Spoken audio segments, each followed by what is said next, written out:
चलिए जी स्टार्ट लेते हैं। हमने लोसाई एंड आर्गन डायग्राम को शुरू करना है इंशाल्लाह। लोसाई एंड आर्गन डायग्राम जो है ये आखिरी एस्पेक्ट है हमारा। लोसाई के जो केसेस हैं वो इंशाल्लाह आपके सामने रखने हैं और फिर इंशाल्लाह हमारी कॉम्प्लेक्स की एक्सप्लेनेशन मुकम्मल हो जाएगी। बाकी हमने अल्हम्दुलिल्लाह तमाम एस्पेक्ट्स पर अच्छी ग्रिप हासिल की है। प्रॉपर तरीके से हमने हर चीज़ को समझा है, सीखा है। बट आपसे हमेशा की बात, हमेशा की तरह मैं फिर यही कहूँगा कि कॉम्प्लेक्स नंबर्स के अंदर पास पेपर्स का एक्सपोजर जितना ज़्यादा होगा उतनी आपकी ग्रिप ज़्यादा होगी। हाँ, बहुत सारी चीज़ें आपको बहुत आसान भी लग रही होंगी, लेकिन कुछ स्पेसिफिक पार्ट्स के सवाल ऐसे होते हैं जो बाज़ औक़ात डिफरेंट होते हैं, लेकिन हर सवाल में नहीं, बहुत रेयरली। तो इसलिए ज़्यादा एक्सपोजर बढ़ाएं। जितने टॉपिकल मौजूद हैं सब आपने करने इंशाल्लाह। फिर आप देखेंगे इंशाल्लाह ये टॉपिक आपके कदमों में होगा इंशाल्लाह। सही है। Having said that, now I am starting with loci in an Argand diagram. Loci जो है लोकस का प्लूरल है। What is loci? Loci is the plural of locus. अब सवाल ये पैदा होता है लोकस हम किसे कहते हैं? तो locus O level mathematics and IGCSE mathematics में आपने लोकस, आईजीसीएसई मैथमेटिक्स में तो लोकस का टॉपिक नहीं है, ओ लेवल मैथमेटिक्स में है। तो खैर है या नहीं है उससे कोई खास फर्क नहीं पड़ता, क्योंकि हम हर चीज को समझेंगे, सीखेंगे। लेकिन लोकस की डेफिनेशन क्या होती है जरा ये समझें। तो locus is a path traced by a moving point satisfying certain conditions। अब यहां पर क्योंकि वो moving point moving complex number है, इसलिए डेफिनेशन में थोड़ा सा चेंज में ले आया। क्योंकि इस वक्त जो हम लोसाई कर रहे हैं वो loci in an Argand diagram कर रहे हैं। लिहाजा आर्गन डायग्राम में जो पॉइंट मूव करता है वो पॉइंट रिप्रेजेंट करेगा कॉम्प्लेक्स नंबर जेड को। लिहाजा locus is a path traced out by a moving point होता है वैसे, लेकिन वो पॉइंट कॉम्प्लेक्स नंबर जेड है। लिहाजा यहां मैं डेफिनेशन को बदल के कर दिया, locus is a path traced out by a moving complex number Z satisfying certain conditions। अब मिसाल है, ये फैन है। फैन होता है, फैन जब फैन घूमता है ना तो एक फिक्स पॉइंट पे वो रोटेट करता है। तो उसकी जो विंग्स पूरा एक पाथ ट्रेस कर रहे हैं सर्कुलर, वो सर्कुलर पाथ जो बना है that is known as the locus. आपका जो डोर है, डोर, अब जो डोर है, जब डोर वुडन डोर है या ग्लास डोर है, जब वो ओपन होता है तो ओपन होता है, फिर क्लोज होता है, फिर ओपन होता है, फिर क्लोज होता है, तो वो एक पाथ ट्रेस कर रहा होता है। That path which is traced is known as a locus। तो मूवमेंट की वजह से जो पाथ ट्रेस हो उसे लोकस कहा जाता है, लेकिन मूवमेंट के लिए कुछ सर्टेन कंडीशंस हैं जिसे फॉलो किया जाता है, और हम वो कंडीशंस देखेंगे जो हमारे सिलेबस का पार्ट है।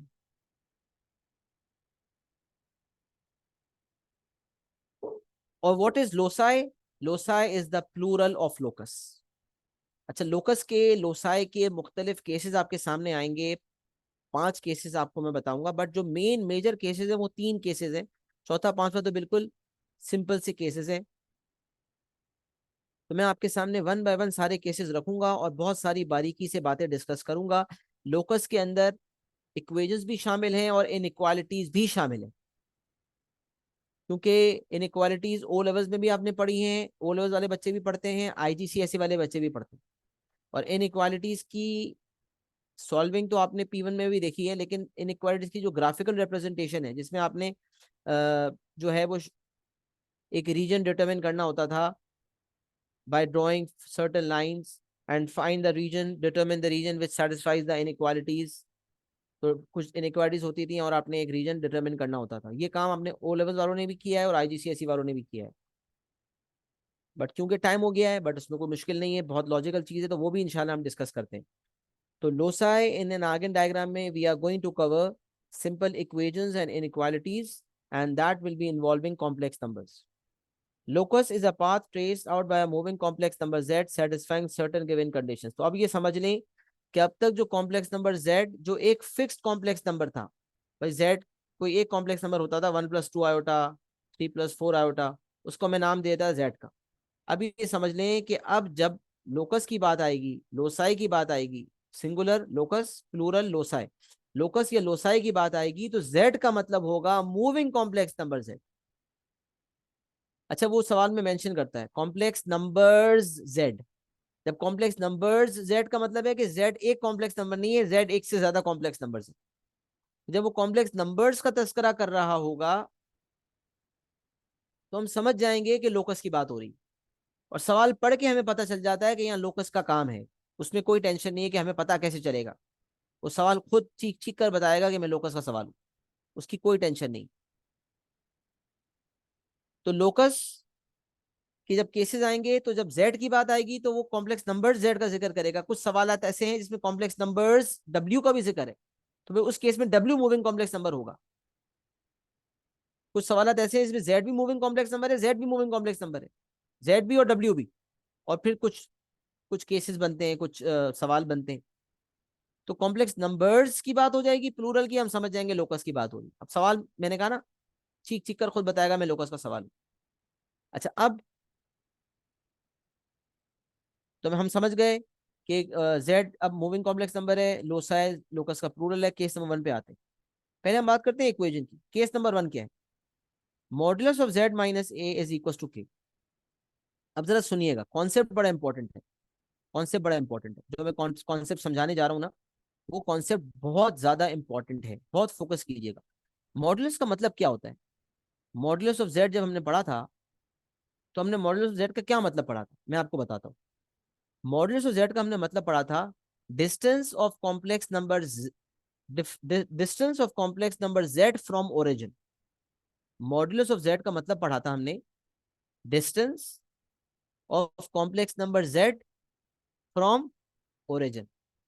वहां जेड एक फिक्स कॉम्प्लेक्स नंबर था, तो उस फिक्स्ड कॉम्प्लेक्स नंबर की डिस्टेंस फ्रॉम ओरिजिन को हमने मॉडुलस ऑफ जेड का नाम दिया था।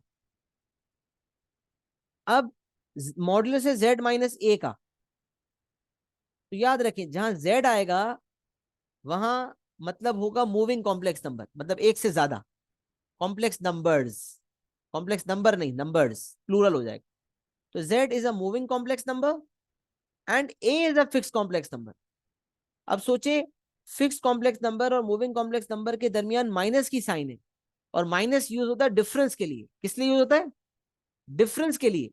तो जब मैं मूविंग कॉम्प्लेक्स नंबर में और फिक्स कॉम्प्लेक्स नंबर में डिफरेंस ले रहा हूं, और इस डिफरेंस लेने के बाद मैं मॉडुलस ले रहा हूं, इसका मतलब basically I am talking about the distance between a moving complex number z and a fix complex number A.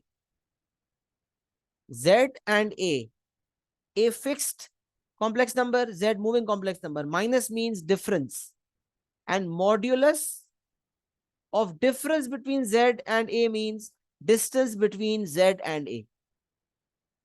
तो conceptually this means modulus of z minus a को conceptually इसका मतलब है, conceptually इसका मतलब है the distance between a moving complex number z and a fixed complex number a। ये इस बात का मतलब है। अच्छा, जब इक्वल्स टू के देखा तो पता चला the distance between a moving complex number z and a fixed complex number a is always equals to k. Moving complex number z और फिक्स्ड कॉम्प्लेक्स नंबर ए के दरमियान जो डिस्टेंस है वो हमेशा के है। सर क्या मतलब? मैं आपको बताता हूँ। एक कॉम्प्लेक्स नंबर है, फिक्स कॉम्प्लेक्स नंबर है, हमने आर्गन डायग्राम पे मार्क किया, और वो फिक्स कॉम्प्लेक्स नंबर का नाम है ए। अब एक मूविंग कॉम्प्लेक्स नंबर जेड है जिसको हमने कहा तुम घूमो, लेकिन तुम घूमना इस तरह से कि तुम्हारी डिस्टेंस ए से हमेशा बराबर रहे। ये समझ लें 2 सेंटीमीटर है, अगर ये इक्वल टू 2 है तो हम कहेंगे 2 सेंटीमीटर है। तो जेड जेड की डिस्टेंस 2 सेंटीमीटर मेजर की हमने, हम जेड जेड का एक पॉइंट मार्क कर दिया। अब जेड मूव करेगा, जेड मूव करेगा, मूव करेगा, मूव करके करते करते करते करते करते करते करते मूव तो करेगा, लेकिन मूव ऐसे करेगा कि उसकी डिस्टेंस जहां से भी देखोगे ना 2 ही होगी। जब उसकी डिस्टेंस देखोगे ना 2 होगी, इसका मतलब z जो moving complex number path trace करेगा ना, मूविंग कॉम्प्लेक्स नंबर एक पाथ ट्रेस करता है, उसी को तो लोकस कहते हैं। तो z मूविंग कॉम्प्लेक्स नंबर जो पाथ ट्रेस करेगा ना, वो सर्कुलर पाथ होगा।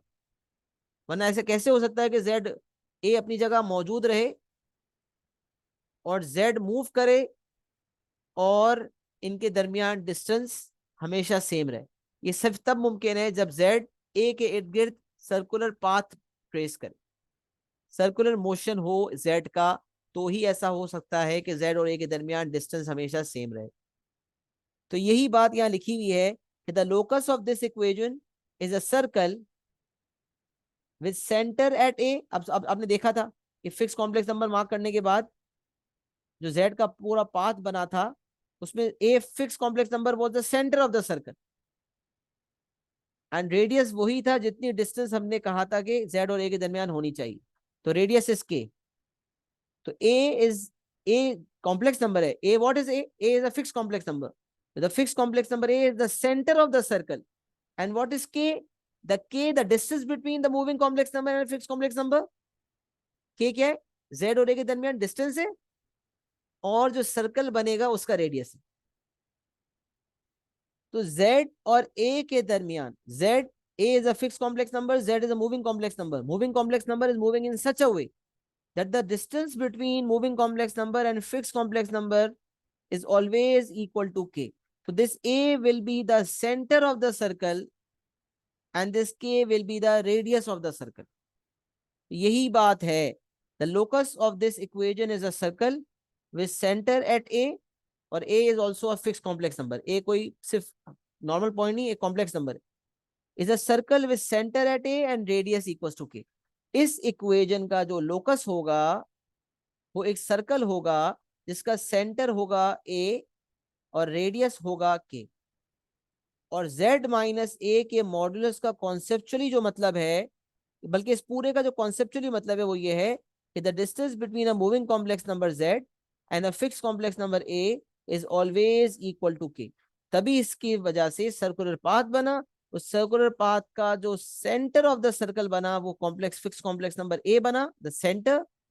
और जो डिस्टेंस थी यानी कि k, वही मेरा रेडियस हो गया सर्कल का. ये जो लोकस का पहला केस, पहला इक्वेशन मैंने आपको समझाया है. कॉन्सेप्चुअली ये बात आपको समझ आई? मुझे ये बताएं पहले.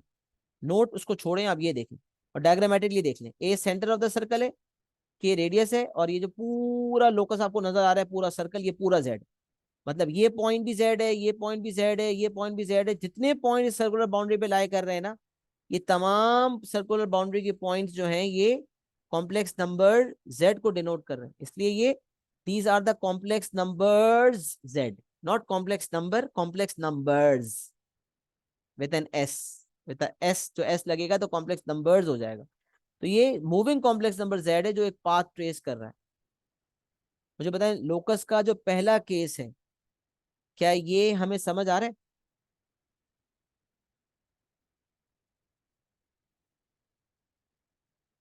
कॉन्सेप्चुअली मैंने अभी कोई एग्जांपल नहीं दिया, मैंने सिर्फ जनरल फॉर्म में बताया है. क्या कॉन्सेप्चुअली बात समझ आ गई है? जल्दी जल्दी एक्नॉलेजमेंट दिया करें, इतना टाइम नहीं है हमारे पास कि हम बहुत इंतजार करें. जल्दी जल्दी एक्टिव. जैसे सर आपके मुसलसल बोल रहे हैं तो आप कम से कम एक मैसेज टाइप तो कर ही सकते हैं यस का. सही है. चलें, ग्रेट, अल्हम्दुलिल्लाह. अब सुने, अभी जो नोट है ना ये थोड़ी देर बाद मैं आपके सामने रखता हूँ, थोड़ी देर के लिए नोट को साइड पे करते हैं. अच्छा, पहले ये एक एग्जाम्पल हम देख लेते हैं. ये एग्जाम्पल मैंने यहाँ लिखा हुआ है. पहला एग्जाम्पल ये है, फिर दूसरा एग्जाम्पल इसको बना दिया. अच्छा, अब जरा देखिए, पहला एग्जाम्पल जो मैंने बनाया उसमें अगर एक बात आप देखें तो modulus of z equal to 3 लिखा हुआ है. तो आपने कंपैरिजन किया, आपने इसको कंपेयर किया इससे, तो आपने कहा यार जेड के आगे तो कुछ है ही नहीं. कुछ नहीं है ना, इसका मतलब ओरिजिन है. तो distance between a moving complex number z and origin, distance between a moving complex number z and origin is always 3. तो वो जो फिक्स कॉम्प्लेक्स नंबर है वो ओरिजिन है. जब कुछ ना लिखा हो तो इसका मतलब वो कॉम्प्लेक्स नंबर जो होता है ना, फिक्स कॉम्प्लेक्स नंबर, वो ओरिजिन होता है. तो इसलिए मैंने इसको लिखा भी है जेड माइनस, माइनस के आगे ए होना चाहिए और ये कॉम्प्लेक्स नंबर है.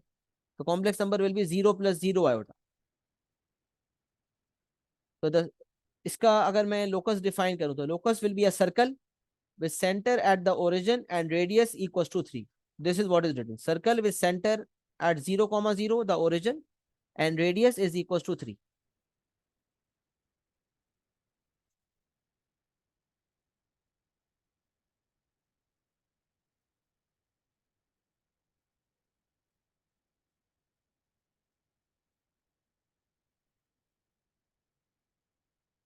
सही है जी. And radius is equals to 3। ये आपका पहला एग्जाम्पल हो गया। अच्छा, अब दूसरा एग्जाम्पल देखें, z minus 3 minus 4 iota equal to 2। अब एक बात हमेशा दिमाग में अच्छी तरह बिठा लें, भूलिएगा मत, क्योंकि ये एरर का सबब बन जाता है। क्योंकि यहाँ बीच में माइनस है और माइनस के बाद एक फिक्स कॉम्प्लेक्स नंबर आने वाला है, मतलब है, तो उस फिक्स कॉम्प्लेक्स नंबर को हमेशा ब्रैकेट में करने के लिए माइनस को हमेशा कॉमन लेना पड़ेगा। अगर आपके सामने z माइनस 3 प्लस 4 आयोटा इस तरह से लिखा हुआ है, ऑलरेडी ब्रैकेट में है, तो फिर ये ब्रैकेट वाला ही फिक्स कॉम्प्लेक्स नंबर है, a equals 3 plus 4 iota. But अगर डायरेक्टली लिखा हुआ है बगैर ब्रैकेट के, जैसे कि एग्जांपल नंबर 2 में, तो चाहे दोनों प्लस हो चाहे दोनों माइनस हो, चाहे इनमें से एक माइनस हो और एक प्लस हो, मतलब यहां माइनस हो और यहां प्लस हो, या यहां प्लस हो यहां माइनस हो, या दोनों जगह माइनस हो या दोनों जगह प्लस हो, चारों केसेस में अगर ब्रैकेट नहीं बना हुआ ना, तो आपको माइनस कॉमन लेना पड़ेगा, ताकि फिक्स कॉम्प्लेक्स नंबर ब्रैकेट के अंदर आ जाए और मूविंग कॉम्प्लेक्स नंबर और फिक्स कॉम्प्लेक्स नंबर के दरमियान माइनस की साइन हो, जिसका मतलब होगा उन दोनों के दरमियान डिस्टेंस, मतलब जिसके बाद जब मॉडल्स लगेगा तो उसका मतलब होगा उन दोनों के दरमियान डिस्टेंस। लेकिन जब तक कि वो माइनस कॉमन नहीं निकला हुआ होगा ना, मामला नहीं बैठ सकता। तो हमेशा माइनस को कॉमन निकालना है। ये अभी जो तीन मेजर केसेस हैं, तीनों में मैं आपको ये बात बताऊंगा कि माइनस को हमेशा कॉमन लेना है। ये बात दिमाग में तीनों केसेस के लिए बिठा लें, जो मेन तीन मेजर केसेस हैं। दो मॉड्यूल से रिलेटेड है और एक आर्गुमेंट से रिलेटेड है। दो मॉड्यूल से रिलेटेड है और एक आर्गुमेंट से रिलेटेड है, तीनों में माइनस कॉमन लेना होता है। तो ये बात जहन में बिठा लें, अभी मैं आपको कनेक्ट करता रहूंगा। तो हमने माइनस को कॉमन लिया, जब माइनस को कॉमन लिया ना, तो जेड माइनस कॉमन लेने पे ये माइनस कॉमन लेने पे ये प्लस 3 हो गया और ये प्लस 4 आयोटा हो गया। तो z minus plus 3 plus 4 iota equal to 2। Now what is this? Now a is the fixed complex number, 3 plus 4 iota is the fixed complex number, z is the moving complex number, the distance between them is always equals to 2. So the locus of this equation is a circle with center at 3 plus 4 iota and radius equals to 2. This is what must will be written. मैंने बयान नहीं किया इसको शायद, हाँ बयान नहीं किया, लेकिन इसको अगर बयान करते हैं, बल्कि इसको डायग्रामेटिकली ड्रॉ करना होता है। कभी वो कहेगा एक्सप्लेन, तो फिर आप एक्सप्लेन कर देंगे कि the locus of this equation will be a circle with centre at 3 plus 4 iota and radius equals to 2। ये बयान करने का तरीका तो मैंने आपको जो है वो यहाँ पर सिखा दिया। सेंटर एट ए, तो centre at 3 plus 4 iota and radius equals to 2। अगर इसको अप्लाई करता हूँ तो, अगर मतलब एक्सप्लेन करता हूँ तो, बाकी if I am going to draw this, तो मैं आपको ड्रॉ करने में भी कुछ बातें बताता हूँ, बहुत इंपॉर्टेंट बातें, बहुत गौर से सुनिएगा। अच्छा, अब क्योंकि लोकस जब बनाते हैं और ये ज्योमेट्रिकल एरिया है, तो अब बात आती है, और ये स्केच होता है, ये ग्राफ पेपर पे नहीं होता, पहली बात तो ये समझ लें। जैसे P1 के अंदर हम फंक्शंस के स्केचेस करते थे, या कोई भी एक्स वाई जेड ट्रिग्नोमेट्री के स्केचेस करते थे, तो हमें ग्रिड नहीं होती थी। यूजुअली हमें एक वर्किंग स्पेस दी हुई होती थी, हमें एक जगह दी हुई होती थी, हमें कहता था स्केच करो। हम खुद से हॉरिजॉन्टल और वर्टिकल एक्सिस बनाते थे, एक्स एक्सिस वाई एक्सिस, और उसके बाद हम खुद से स्केलिंग करते थे और फिर हम ग्राफ बनाते थे। चाहे वो ट्रिग्नोमेट्री का ग्राफ होता था, या वो लीनियर ग्राफ होता था, या क्वाड्रेटिक ग्राफ होता था, हम ऐसे ही करते थे। यहां भी आपने खुद से ग्रिड बनानी होगी, खुद से स्केलिंग लेनी होगी। अच्छा, अब सर्कल बनाने की जब बात है, तो सर्कल आप रैंडमली बनाना चाहें तो बनाया जा सकता है, लेकिन अगर बिल्कुल बेतुका सर्कल होगा ना, तो फिर मार्क्स कटेंगे। और बेतुका सर्कल होने की वजह से जो लोकस के बाद भी कुछ पार्ट्स होते हैं, लोकस बनवाता है पहले, फिर जो लोकस बनवाता है उस लोकस के बाद भी कुछ पार्ट्स होते हैं। लोकस के बाद जो पार्ट्स होते हैं, उन पार्ट्स में वो कुछ ऐसी कैलकुलेशंस करवाता है जिसका तसव्वुर नामुमकिन हो जाता है जब तक कि हम लोकस हमने सही ना बनाए हो। तो लोकस सही बनाने से डायरेक्ट इम्पैक्ट पड़ता है उसके अगले पार्ट से, जो फॉलो थ्रू, जो बाकी आगे के फॉलो पार्ट्स हैं, फॉलोइंग पार्ट्स हैं, उसका ताल्लुक डायग्राम से होता है। तो अगर डायग्राम सही नहीं होगा तो हम वो पार्ट्स भी सही नहीं कर पाएंगे। लिहाजा डायग्राम को खूबसूरत भी होना चाहिए। तो अब मैं क्या करूं, जब मैं सर्कल बनाऊंगा तो क्या मैं सर्कल ऐसे ही रैंडम बना दूंगा, या मुझे कंपास का इस्तेमाल करना पड़ेगा?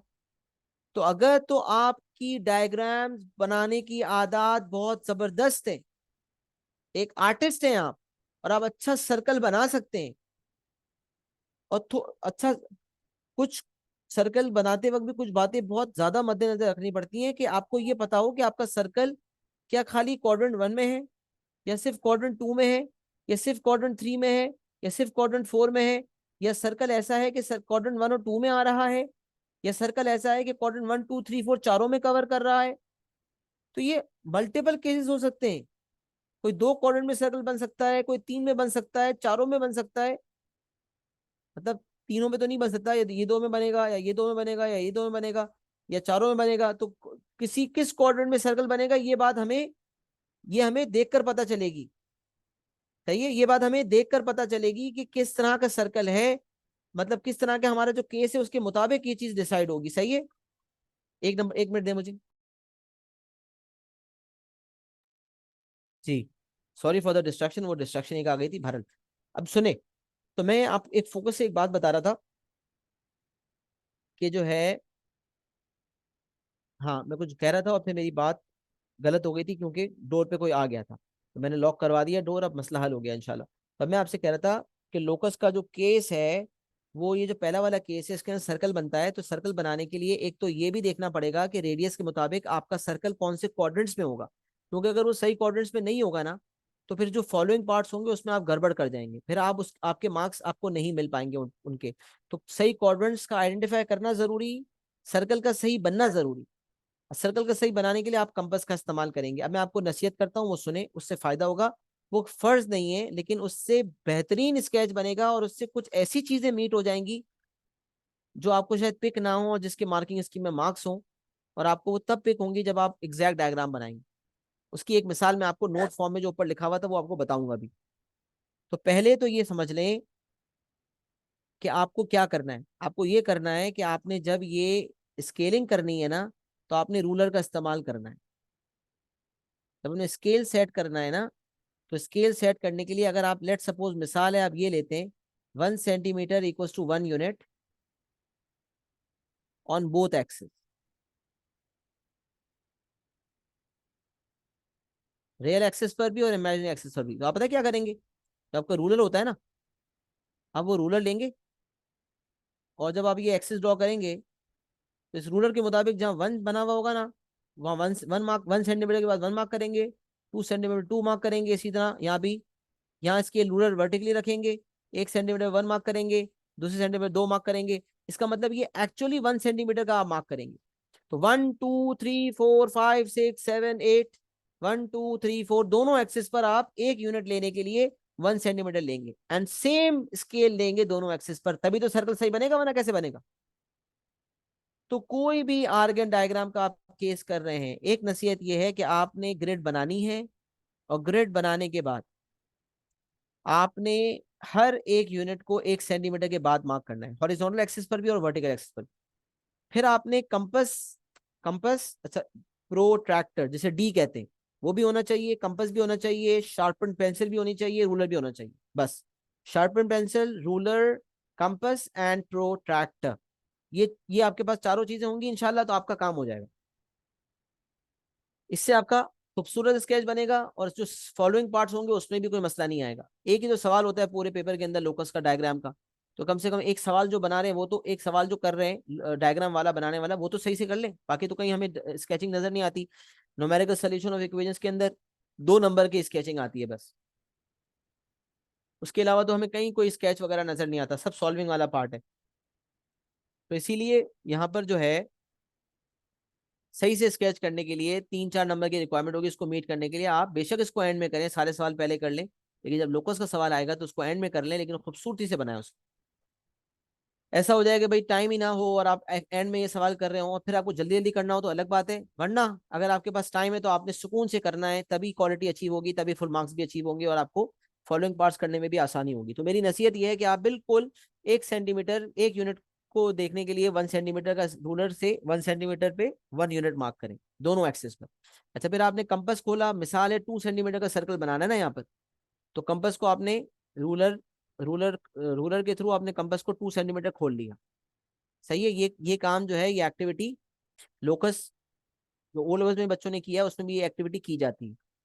तो जब भी आपने सर्कल बनाना है तो आपने कंपास को खोलना है। अब यहाँ पर आपने कंपास खोलना है 2 सेंटीमीटर। खोलने के बाद जब आप सेंटर पे 3+4 आयोटा पे, वो भी आपने बिल्कुल रूलर से मार्क करना है, 3 से बिल्कुल वर्टिकली ऊपर और 4 से बिल्कुल हॉरिजॉन्टली राइट।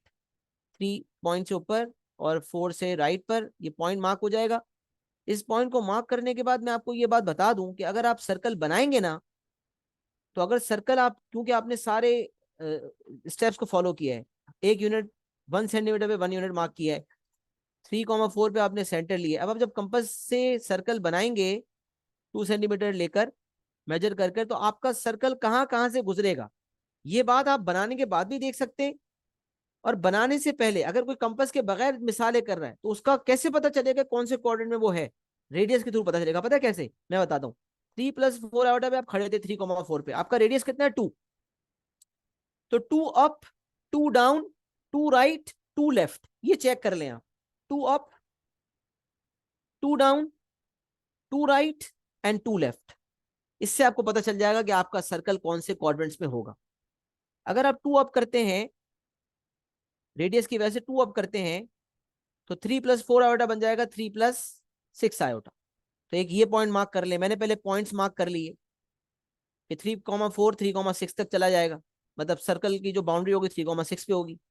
फिर राइट करने के लिए मैं 3 में 2 ऐड करता हूँ तो 5,4 तक, 3,4 से मामला 5,4 पे चला जाएगा, 5,4 पॉइंट हो गया। 2 डाउन करता हूँ तो 3,4 पे खड़े थे, 2 डाउन करने पे 3,2 पे आ गए। अच्छा, 3,4 पे खड़े थे, 2 लेफ्ट करते हैं तो 1,4 पे आ गए। तो 1,4, 5,4, 3,2 एंड 3,6, ये 4 पॉइंट्स मार्क कर लिए। फिर इन 4 पॉइंट से गुजरता हुआ सर्कल आपने बनाना। और जब आपकी सारी एक्यूरेट मेजरमेंट हुई भी होंगी तो ये काम खुद हो रहा होगा। बट फिर भी कभी आपसे पूछे कि सबसे टॉप मोस्ट पॉइंट क्या है, तो आप डायरेक्ट बता सकते हैं 3+6 आयोटा। सबसे राइट मोस्ट पॉइंट कौन सा है, तो आप डायरेक्ट बता सकते हैं कि 5+4 आयोटा। सही है। तो एक तो सर्कल का सेंटर, उससे रेडियस, जितना रेडियस है उतना ऊपर उतना नीचे, सेंटर से उतना अप उतना डाउन उतना राइट उतना लेफ्ट, वो 4 पॉइंट्स मार्क हो गए जहां से सर्कल की बाउंड्री गुजरेगी। एक चीज तो ये करनी होती है। उसके अलावा 1 सेंटीमीटर इक्वल टू 1 यूनिट का स्केल लें, कंपास खोलें उतना ही जितना के रेडियस है, और सर्कल बना दें। इंशाल्लाह प्यारा स्केच बनेगा, बेहतरीन। ये सर्कल बनाने के लिए मैंने कुछ गाइडेंस आपके सामने रखी। अच्छा, ये एग्जांपल जो मैंने ऐसे ही लिखा हुआ है, वो लिखा हुआ है कि देखो, बताने के लिए कि भाई दोनों प्लस भी अगर है तो मैंने आपको चारों केसेस बता दी, दोनों माइनस है दोनों प्लस है, एक माइनस है एक प्लस है, पहला वाला माइनस दूसरा वाला प्लस, पहला वाला प्लस दूसरा वाला माइनस, सारे केसेस के अंदर माइनस कॉमन लेना होता है। तो z+2 प्लस आयोटा जो है, z+2 प्लस आयोटा जो है, उसमें भी माइनस कॉमन लेंगे तो ये -2 माइनस आयोटा बन जाएगा। मतलब सेंटर मेरा बन जाएगा फिक्स कॉम्प्लेक्स नंबर, जो सेंटर ऑफ द सर्कल होगा वो -2 माइनस आयोटा बन जाएगा, माइनस कॉमन लेने के बाद। तो हमें माइनस हर सूरत कॉमन लेना होगा। ये बात मैंने आपको पहले ही मेंशन कर दी। सही है। अच्छा, अब ये एक नोट फॉर्म में जो बात लिखी हुई है वो क्या मतलब है, मैं आपको उसका भी बताता हूँ। z minus modulus of z minus A equal to modulus of A. अभी हम ना लोकस का जब दूसरा केस देखेंगे ना, उसके अंदर दोनों तरफ मॉडुलस होता है। अच्छा, अब मैं हल्की सी झलक दिखा रहा हूँ। दोनों तरफ मॉडुलस वाला जो केस है ना, वो परपेंडिकुलर बाइसेक्टर वाला केस है, मैं उसको समझाऊंगा। तो बच्चे ऊपर जो नोट फॉर्म में जो चीज लिखी है उसको केस 2 से मिक्स करने की कोशिश करते हैं। लेकिन यहाँ देखें कि यहाँ दोनों तरफ मॉडुलस है, लेकिन दोनों तरफ मॉडुलस के अंदर मूविंग कॉम्प्लेक्स नंबर z मौजूद है। जबकि ऊपर जो मॉडुलस वाला केस है उसमें दोनों तरफ मॉडुलस तो है, दोनों तरफ मॉडुलस तो है, लेकिन दोनों तरफ मॉडुलस के अंदर मूविंग कॉम्प्लेक्स नंबर z नहीं है। कुछ बाहर से डिस्ट्रैक्शन शायद छोड़ आया था, आपको भी माइक में डिटेक्ट हुआ हो। बहरहाल मेरे कानों ने तो अच्छे से सुना, इसलिए मैं रुक गया थोड़ा सा। तो मूविंग कॉम्प्लेक्स दोनों तरफ मॉडुलस हो और दोनों तरफ मॉडुलस के अंदर मूविंग कॉम्प्लेक्स नंबर z हो, तो वो केस नंबर 2 है, परपेंडिकुलर बाइसेक्टर वाला। लेकिन एक तरफ मॉडुलस हो, उसके अंदर z हो, और दूसरी तरफ एक फिक्स नंबर हो, तो ये सर्कल वाला केस है। लेकिन अगर दोनों तरफ मॉडुलस हो और मॉडुलस के अंदर एक तरफ z हो दूसरी तरफ एक फिक्स कॉम्प्लेक्स नंबर हो, तो वो फिक्स कॉम्प्लेक्स नंबर का मॉडुलस भी एक फिक्स नंबर होता है। देखिए, जब modulus of z minus A equal to k है, k is a fixed number, एक नंबर है, तो सर्कल बनेगा।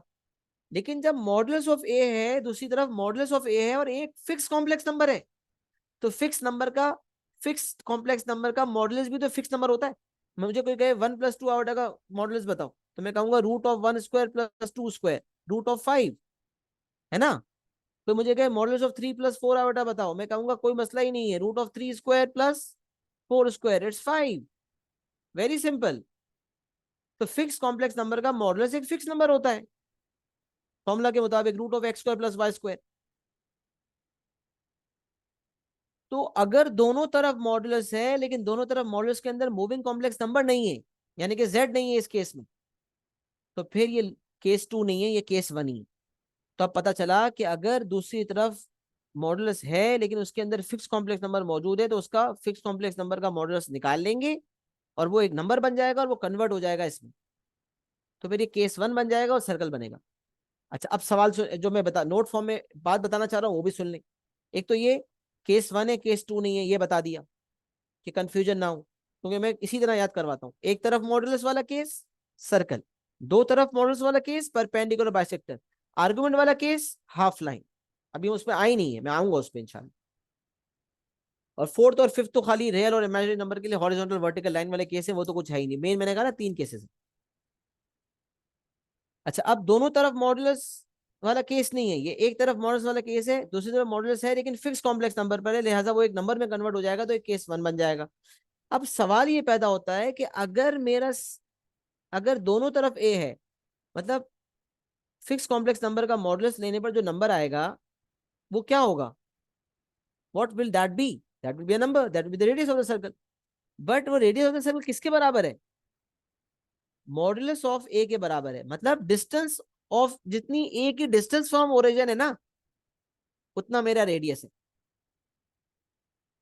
तो ए यहां भी नजर आ रहा है, यहां भी नजर आ रहा है। अब जरा गौर से देखिएगा, तो आप समझे ए हमारा fix complex number centre of the circle है। अब मैंने सोचे centre of the circle mark कर दिया ए, फिर मैंने ए का मॉडुलस निकाला, तो ए का मॉडुलस होता है ये distance from origin, this is the modulus of A. ये चीज ए आपका एक फिक्स, मेरे ख्याल से बात में समझा पा रहा हूं, ए मेरा फिक्स कॉम्प्लेक्स नंबर है, ए मार्क किया। अच्छा, मॉडुलस ऑफ ए का मतलब distance of A from origin, ये मेरा रेडियस है। अब सोचो जब मैं कंपस की नोक को ए पे रखूंगा और कंपस को आर जितना खोलूंगा, कंपस उतना ही खुलता है जितना रेडियस होता है, तो कंपस की नोक को ए पे रखूंगा, कंपस को मैं ए पे प्लेस करूंगा, कंपस की नोक को, और कंपस को जो पेंसिल वाला पार्ट है उसको मैं ओरिजिन पे रखूंगा, और फिर जब सर्कल बनाऊंगा, तो जब सर्कल बनेगा, सर्कल कहां से गुजरेगा? ओरिजिन से गुजरेगा भाई। ये बिल्कुल सही नहीं बना, लेकिन जब ये सेंटर है, जब यहां से आपका सर्कल गुजरना है, ये आपका गोलाई में सर्कल बनेगा, जो यहां से गुजरेगा ये आपका सर्कल होगा। तो जब सेंटर ए पर है और जितना ए की डिस्टेंस फ्रॉम ओरिजिन है वही मेरा रेडियस है, तो कंपस की नोक ए पर होगी, और जब मैं खोलूंगा 2 सेंटीमीटर, तो जो पेंसिल वाला हिस्सा है वो ओरिजिन पे होगा। सर्कल बनाना शुरू करूंगा यहां से, तो सर्कल कहां से गुजरेगा? ओरिजिन से गुजरेगा। तो बस एक ये बात बताने के लिए मैंने यहाँ नोट लिखा है कि ये वाला जो केस है, एक तो ये केस 1 है, एक तो ये बता दिया कि ये दो मॉडल्स वाला केस नहीं है, ये एक मॉडल्स वाला केस ही है। ये दूसरी तरफ मॉडल्स एक धोखा है, क्योंकि ये एक फिक्स नंबर में कन्वर्ट होने वाला है, तो ये टेम्पररी मॉडुलस है, ये कन्वर्ट हो जाएगा के में। दूसरा, अगर fix complex number A centre of the circle है और उसी फिक्स कॉम्प्लेक्स नंबर ए का मॉडुलस हमारा रेडियस है, तो we will see that there is a locus will be made, the locus of this equation is a circle will be made, and this circle will have center at a and will pass through the origin, जो कि मैंने आपको visualise करके बताया कि compass की नोक ए पर होगी, रेडियस उतना ही होगा जितना मॉडुलस ऑफ ए है, मतलब जितनी ए की डिस्टेंस फ्रॉम ओरिजिन है, तो पेंसिल यहां पर होगी और कंपस की नोक यहाँ होगी। जब सर्कल बनाना शुरू करेंगे तो वो यकीनन ओरिजिन से गुजरेगा। तो अगर ऐसा कोई केस आए कभी, तो आपको याद रखना है कि ए पे आपका सेंटर ऑफ द सर्कल है और रेडियस मॉडुलस ऑफ ए जितना है, ये भी इंश्योर कर लेते हैं बच्चे। लेकिन जब रफ बनाते हैं ना, रफ बनाते हैं। देखिए जो मैंने गाइडेंस दी ना कि 1 सेंटीमीटर इक्वल टू 1 यूनिट लें, कंपास का इस्तेमाल करें, रूलर का इस्तेमाल करें, 1 सेंटीमीटर पे 1 यूनिट मार्क करें, इसको फॉलो करने के बाद अगर आप ये बात भूल भी जाएं जो नोट फॉर्म में लिखी है, तो ये ऑटोमेटिकली हो जाएगा। और मार्किंग स्कीम मैं क्यों इतना एम्फेसाइज कर रहा हूँ, क्योंकि मार्किंग स्कीम का एक मार्क होता है जो कहता है the locus is made which is a circle and which passes through the origin. Origin से पास करवाने के बाकायदा मार्क्स होते हैं, इसीलिए मैं इस बात पे इतना एम्फसाइज कर रहा हूँ। सही है। तो the locus of this equation is a circle which has centre at a and passes through the origin. Passing through origin का एक खास एक मार्क है मार्किंग स्कीम में, ये वाली जो चीज है पासिंग थ्रू द ओरिजिन, ये इसका 1 मार्क होता है बाकायदा मार्किंग स्कीम के मुताबिक। मार्किंग स्कीम के मुताबिक इसका एक मार्क होता है। लिहाजा ये अगर आपने जो मेरी नसीहत नीचे मैंने आपको दी थी वो फॉलो करेंगे तो ये ऑटोमेटिकली हो जाएगा। बट अब जब मैंने इतना समझाया है तो ये घंटी आपको फौरन इक्वेशन देखकर पता चल जानी, ये घंटी बजनी चाहिए इक्वेशन देखकर। जब इतनी मेहनत की है, नोट्स में इतना कुछ लिखा हुआ है, नोट्स आपको दिए हैं, समझाया है, तो फिर पता चलना चाहिए। सही है, इंशाल्लाह आपको पता चलेगा। मुझे बताएं इक्वेशन तक का जो मामला मैंने बताया, जो नोट मैंने बताया, जो कॉन्सेप्ट बताया, जो मैंने डायग्राम बताया, सब क्लियर है यहाँ तक? जल्दी से यहाँ तक क्लियर की एक्नॉलेजमेंट दे दें। पहले केस में सबसे ज्यादा टाइम इसलिए लगता है कि ये कॉन्सेप्चुअली मैं आप बताता भी हूँ और बहुत सारी बातें यहाँ बतानी पड़ रही होती हैं। मुझे बताएं यहाँ तक क्लियर है? जल्दी से एक्नॉलेजमेंट दे, तो इसकी जल्दी से इनक्वायरीज कर लेते हैं।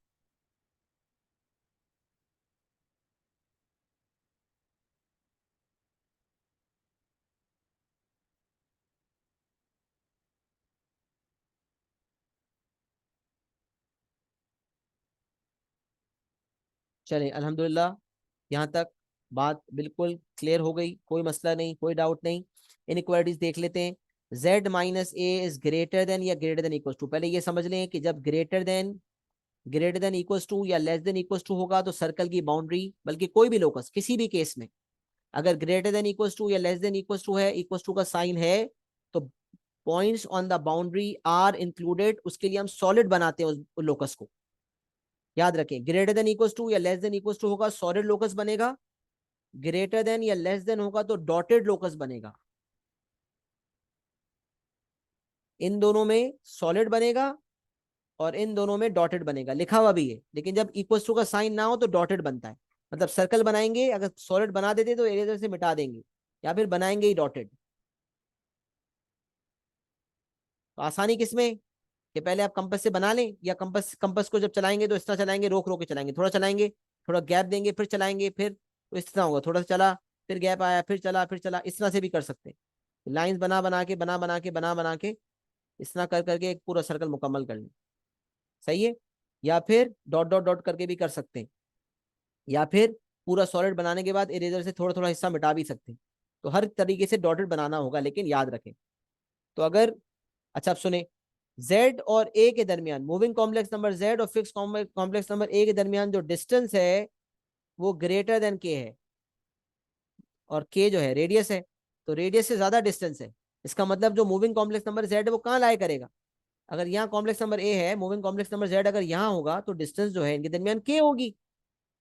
लेकिन अगर डिस्टेंस k से ज्यादा है, मूविंग कॉम्प्लेक्स नंबर z इस तरह मूव कर रहा है कि उसकी डिस्टेंस a से k से भी ज्यादा है, इसका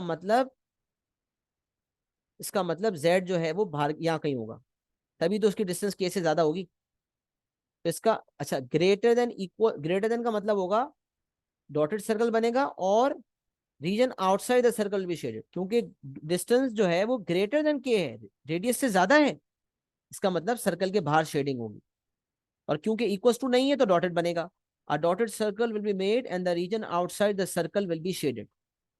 अच्छा, ग्रेटर देन इक्वल टू के अंदर सेम बात है, खाली सॉलिड हो जाएगा। A solid circle will be made and the region outside the circle will be shaded. अच्छा, लेस देन के है, रेडियस से कम डिस्टेंस है, रेडियस से कम डिस्टेंस है, रेडियस है इससे डिस्टेंस कम है, तो जेड यहाँ कहीं होगा, जेड यहाँ कहीं घूम रहा होगा अंदर की तरफ, यहाँ होगा, यहाँ होगा, कहीं भी हो सकता है अगर रेडियस से कम है तो। इसका मतलब शेडिंग अंदर की तरफ होगी। तो लेस देन या लेस देन इक्वल टू में इनसाइड द सर्कल शेडिंग होगी, लेस देन में डॉटेड बनेगा, और लेस देन इक्वल टू में सॉलिड बनेगा। तो यहाँ लिखा हुआ है dotted circle will be made and the region inside the circle will be shaded, a solid circle will be made and the region inside the circle will be shaded. एक साथ दो तीन लोकस आते हैं, फिर शेडिंग करने का बोलता है, तो वो सारे लोकस के केसेस को सेटिस्फाई करना होता है, तब जाके आपका सवाल सॉल्व होता है। लेकिन अभी हम सिर्फ सिंगल केस की बात कर रहे हैं।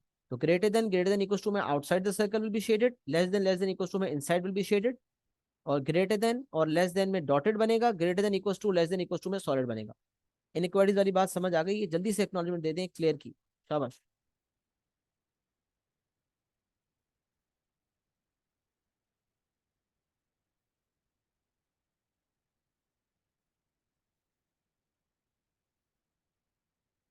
अच्छा देखिए, एक्सप्लेनेशन में अच्छा खासा टाइम लग रहा है, तो इसलिए लिखने के लिए मैं ज़्यादा टाइम नहीं दे सकता।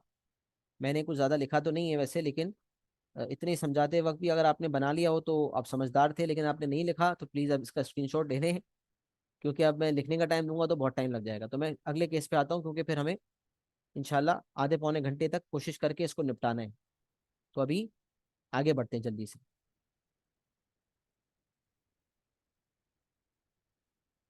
अच्छा जी, केस टू। तो अब मैं आता हूँ उस बात पे जो मैं कह रहा था। एक मॉडल्स वाला केस, दो मॉडल्स वाला केस और एक आर्गुमेंट वाला केस, ये तीन मेन केसेस हैं।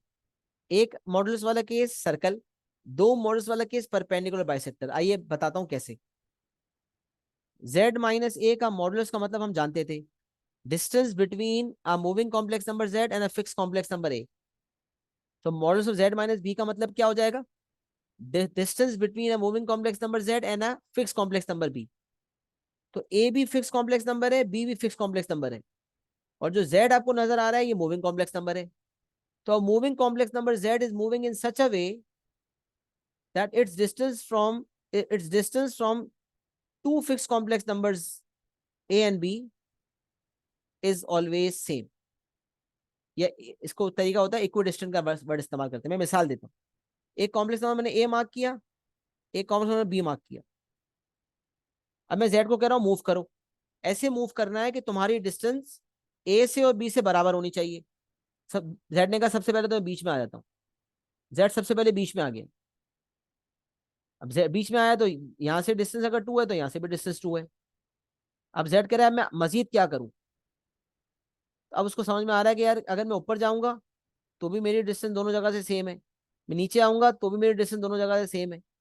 तो अब जेड को पता चल गया कि अगर ए और बी के बिल्कुल बीचों बीच मूव करूंगा तो फिर कामयाबी है। फिर मेरी डिस्टेंस ए से और बी से बराबर होगी, चाहे मैं कहीं भी मौजूद हूँ, किसी भी जगह मौजूद हो डिस्टेंस बराबर होगी। तो याद रखें, जो दो फिक्स कॉम्प्लेक्स नंबर्स होते हैं उनके दरमियान जो परपेंडिकुलर बाइसेक्टर बनता है वो लोकस होता है। So the locus of this equation is a perpendicular bisector of the line joining the points A and B। मतलब A and B इनके दरमियान लाइन बनेगी, उस लाइन का परपेंडिकुलर बाइसेक्टर मेरा लोकस होगा।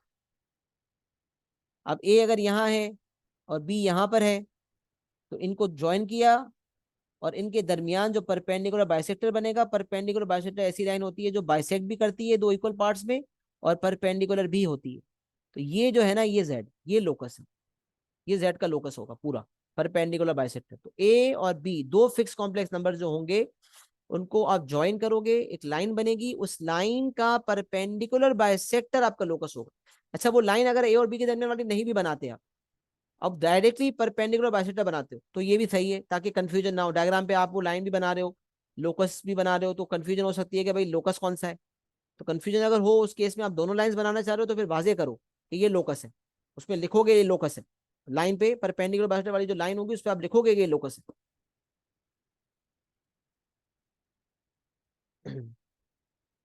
तो ये परपेंडिकुलर बाइसेक्टर वाली लाइन पे आप लिखेंगे, मेंशन करेंगे कि ये मेरा लोकस है, वरना कंफ्यूजन हो जाएगी, दोनों ही लाइंस होंगी, कैसे पता चलेगा लोकस क्या है।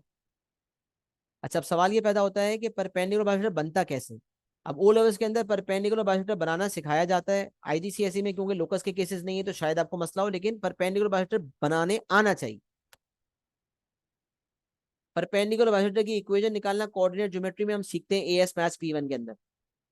एएस मैथ्स P1 में कोऑर्डिनेट ज्योमेट्री में परपेंडिकुलर बाइसेक्टर की इक्वेशन निकालना सीखते हैं कि जो दो पॉइंट्स होते हैं उनका मिड पॉइंट निकाल लो, उनका ए बी का ग्रेड निकाल के नेगेटिव रेसिप्रोकल कर लो, तो नेगेटिव रेसिप्रोकल ग्रेड और मिड पॉइंट की कोऑर्डिनेट से equation of the perpendicular bisector आ जाता है। बट यहाँ तो हमें बनाना है, तो बनाने का तरीका क्या होता है मैं आपको बता देता हूँ। जो दो कॉम्प्लेक्स नंबर्स होते हैं, दो फिक्स कॉम्प्लेक्स नंबर्स होते हैं, अच्छा ये कॉन्सेप्चुअली आप देख रहे हैं ना, z minus a, distance between z and a, distance between z and b, they are equal. ये बात बता दी कि z moving complex number z is moving in such a way that it is equidistant from two fix complex numbers a and b। तो ये concept हो गया। और लोकस क्या बनेगा, the locus of this equation is the perpendicular bisector of the line joining the points a and b। अच्छा मैं कुछ बता रहा था, परपेंडिकुलर बाइसेक्टर बनाना है आपको। अब मिसाल है ये a है और आगे एक पॉइंट है b। अब आप सबसे पहले आपने मिसाल है एक लाइन बना ली। अब आपको परपेंडिकुलर बाइसेक्टर का तरीका बताता हूं कैसे बनता है। कंपस की नोक को पहले आप रखेंगे ए पर। जो भूल चुके हैं या जो जानते ही नहीं, उन सब के लिए कंपस की नोक को मैं रखूंगा ए पर। कंपस की जो नोक होती है, उस पे कंपस को जो ना पेयर ऑफ कंपसेस कहता है एग्जामिनर। ओ लेवल्स के पेयर में जब लोसाई टॉपिक आता तो वो पेयर ऑफ कंपसेस कहता था, क्योंकि वो पेयर होता है, दो होते हैं, एक नोक वाली साइड होती है, एक पेंसिल वाली साइड होती है। नोक को जब आप ए पे रखेंगे तो आप अंदाजे से मोर देन हाफ खोलेंगे। क्या करेंगे, मोर देन हाफ खोलेंगे। अब कोई बोले यार मैं यहाँ से यहाँ तक खोलूं, हाफ नहीं more than half. More than half मतलब कितना, भाई यहाँ तक खोल लो, बिल्कुल वाजे फर्क ही ना रहे कि गड़बड़ के चांसेस ना हो। पेंसिल की कंपस की नोक यहाँ रखने के बाद मोर देन हाफ खोलने के बाद, मोर देन हाफ कंपस खोलने के बाद आपने ऊपर एक आर्क बनाना है यहाँ, और एक आर्क नीचे बनाना है। मतलब आर्क बनाना है, थोड़ा बड़ा बना सकते हैं। फिर आपने वही कंपस की नोक जो ए पे रखी थी आपने बी पे रखनी है, और जितना खोला हुआ था उतना ही खुले रखना है। और एक आर्क ऊपर बनाना है, एक आर्क नीचे बनाना है। तो ऊपर भी आर्क्स मिल रहे होंगे और नीचे भी आर्क्स मिल रहे होंगे। ये दोनों आर्क्स जहां मिल रहे हैं, इन दोनों पॉइंट्स को नोट करने के बाद जब इन दोनों पॉइंट्स को ज्वाइन करेंगे तो ऑटोमेटिकली एक लाइन बन जाएगी जो परपेंडिकुलर बाइसेक्टर होगी। सर समझ नहीं आया, एक दफा रिपीट कर दे। कोई बात नहीं बेटा, मैं रिपीट कर देता हूँ, किसी ने कहा नहीं है लेकिन मैं खुद से कर रहा हूँ, सही है। थोड़ा बड़ा बड़ा बना देते। एक फिक्स कॉम्प्लेक्स नंबर ए है, एक फिक्स कॉम्प्लेक्स नंबर बी है। आपने कंपस की नोक को यहाँ रखने के बाद मोर देन हाफ खोलना है अंदाजे से। जो वाजे आपको लग रहा है मोर देन हाफ खोला, यहाँ तक खोल लिया मिसाल है, आगे भी खोलते, आगे तक भी खोल सकते हैं। तो मोर देन हाफ खोलने के बाद आपने एक आर्क ऊपर बनाना। अच्छा कोशिश, वैसे तो बहुत बड़ा आर्क बना सकते हैं लेकिन कोशिश करें कि सेंट्रल रीजन आपको अंदाजा तो होगा ना। तो आर्क ऐसी जगह बनाए जो सेंट्रल रीजन के करीब हो, ताकि इंटरसेक्शन हो जाए, वरना बहुत बड़े बड़े आर्क्स बनाने पड़ेंगे, वो डायग्राम को खराब करेंगे। तो आपको सेंट्रल रीजन तो आइडेंटिफाई हो रहा है, तो उसके करीब आर्क कहीं बनाए। तो ए से मोर देन हाफ खोलने के बाद यहाँ आर्क बनाए और यहाँ आर्क बनाए। मतलब यूं खोलेंगे तो यूं आंख बनेगा और यूं आंख बनेगा, सही है, तो बन जाएगा। फिर वो कंपस की नोक बी पे रखने के बाद यूं आंख बनेगा और यूं आंख बनेगा। यहाँ भी इंटरसेक्शन होगी, यहाँ भी इंटरसेक्शन होगी, इनको मिला दो तो एक परपेंडिकुलर बाइसेक्टर बनेगा। चेक करने के लिए आप देख सकते हैं ए और बी के दरमियान जो डिस्टेंस है बिल्कुल हाफ डिस्टेंस होगी ए से लेकर परपेंडिकुलर बाइसेक्टर तक, और वही हाफ डिस्टेंस होगी परपेंडिकुलर बाइसेक्टर से लेकर बी तक। और एंगल भी चेक कर सकते हैं, एग्जैक्ट 90 डिग्री होगा। अच्छा ये लाइन इंपॉर्टेंट है लोकस वाली। ए और बी के दरमियान जो लाइन बनाई थी वो इंपॉर्टेंट नहीं है, उसके बगैर भी परपेंडिकुलर बाइसेक्टर बना सकते। लोकस वाली लाइन इंपॉर्टेंट है, जो बनानी ही बनानी है। आप दोनों बनाना चाहते हैं तो ए से लेकर बी तक वाली लाइन को आप डॉटेड बना लें, और बाजों का तो लोकस भी डॉटेड होता है, तो उसको भी डॉटेड बनाना पड़ेगा। बहरहाल अगर ऐसा है कि दोनों बनाते हैं तो फिर वाजे करें कि ये जो लाइन है ये लोकस है, एरो इंडिकेट करें this is the locus of Z, वाजे करें this is the locus of Z. ये परपेंडिकुलर भाषा मेरा लोकस है, ये लाइन लोकस नहीं। मुझे बताएं ये जो दोनों तरफ मॉडल्स वाला केस है, दोनों तरफ मॉडल्स भी है और दोनों तरफ मूविंग कॉम्प्लेक्स नंबर जेड भी है। तो हमें कैसे परपेंडिकुलर बाइसेक्टर का केस आइडेंटिफाई करना है, कैसे परपेंडिकुलर बाइसेक्टर बनाना है, क्या ये बातें समझ आ गई हैं। अच्छा अभी एग्जांपल भी अगर आप देखेंगे तो z-2 iota equal z-4 iota. Minus common लेना है, केस वन में भी, केस टू में भी, केस थ्री में भी माइनस कॉमन लेना है। माइनस कॉमन लिया मैंने, कुछ भी हो, दोनों माइनस हो, दोनों प्लस हो, या एक प्लस एक माइनस हो, माइनस कॉमन लेना है। माइनस कॉमन लिया तो z-2 + 2 आयोटा हो गया, और यहाँ माइनस कॉमन लिया तो z-4 + 4 आयोटा हो गया। 2 + 2 आयोटा, 4 + 4 आयोटा, ये मेरे फिक्स कॉम्प्लेक्स नंबर्स हो जाएंगे। एक ए होगा एक बी होगा। 2,2 fix complex number and 4,4 Argand diagram. और फिर इन दोनों को ज्वाइन करने के बाद उसका परपेंडिकुलर बाइसेक्टर बनेगा, जो मैंने बनाया भी। एग्जाम्पल देखें इसका, इसका डायग्राम बनाया है। 2,2 एंड 4,4 ये फिक्स कॉम्प्लेक्स नंबर है, इसको मैंने जान करके डॉटेड लाइन से डिनोट, डॉटेड लाइन बनाई, क्योंकि मेरा ये काम की चीज नहीं। फिर जब मैंने इनका कॉम्प्लेक्स नंबर, अच्छा sorry, fix complex number note कर लिए, मोर देन हाफ खोलने के बाद एक आर्क ऊपर एक आर्क नीचे। तो यहाँ से मोर देन हाफ खोलने, जितना खुला हुआ था मतलब चेंज मत कीजिएगा, उतना ही खुला रखिएगा, एक आर्क ऊपर एक आर्क नीचे। दोनों आर्क्स आप देख रहे हैं मिल रहे हैं, जहाँ मिल रहे हैं उसको हमने ज्वाइन किया तो एक्सटेंड कर दिया, तो परपेंडिकुलर बाइसेक्टर बन गया अच्छा सा। एक्सटेंड उतना ही करेंगे जितनी ग्रिड बनाई हुई होगी, जाहिर सी बात है, पूरा तो नहीं, पूरा पेज तो नहीं काट देंगे आप, तो आपका लोकस बन जाएगा बाहर। जैसे यहाँ विल तक आ रहा है, कुछ लिखा हुआ है, तो वहां तक काटने के लिए आप ये कर सकते हैं कि आप जैसे ये वाला हिस्सा काट दिया, जितना ग्रेड है उतना ही बना लिया, तो you can do like that, right. अच्छा, तो ये आपका लोकस बन गया, सही है। फिक्स कॉम्प्लेक्स नंबर्स है। अब ये मूविंग कॉम्प्लेक्स नंबर आप देखें कैसे मूव कर रहा है, 2 + 2 आउटर से इसकी जितनी डिस्टेंस है उतनी ही इसकी 4 + 4 आउटर से, ये बराबर होंगी डिस्टेंस। जब जेड यहाँ मौजूद है तो यहाँ से लेकर 2 + 2 आउटर की डिस्टेंस, 2 + 2 आउटर से डिस्टेंस देख लें, 4 + 4 आउटर से देख लें, बराबर आ रही। तो ये पूरा perpendicular bisector moving complex numbers Z को डिनोट कर रहा है, and every point is equidistant from 2 + 2 outer and 4 + 4 outer. Dotted भी अगर सॉलिड है मसला नहीं है, लेकिन डॉटेड बनाएं या बिल्कुल ही ना बनाएं, दोनों कर सकते हैं, लेकिन जो परपेंडिकुलर बाइसेक्टर बनाए उसके साथ लोकस जरूर लिखें कि ये मेरा लोकस है। इस तरह एरो से इंडिकेट कर दें कि ये लोकस है, दिस इज द लोकस। ठीक है, डिनोट जरूर करें, जरूर बताएं कि मेरा लोकस।